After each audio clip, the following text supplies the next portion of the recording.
ذكر وموعظة ونور فيه شفاء للصدور وشفيعنا يوم النشور. Yani Allah subhanahu wa ta'ala g'aybni biladigan yolg'iz kishi. G'ayb bu yerda nisbiy g'ayb emas, mutlaq g'ayb. Yani mutlaq g'aybni faqat Allohlar biladi.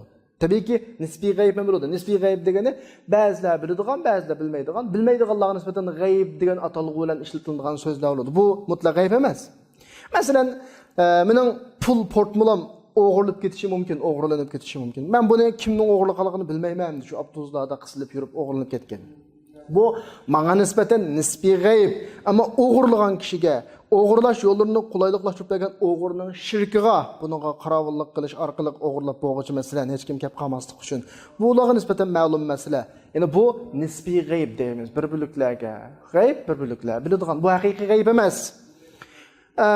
Masalan, menga nisbatan bir muhim qarordan birisi elindi idorada, meni o'stirimiz yoki xizmatdan haydaymiz yoki bir hukm chiqarildi degandek, menga yetmadi. Men buni bilmayman. Bu menga nisbatan g'ayb, ammo qarorga imzo qo'ygan yoki hukmga imzo qo'ygan buni biladi.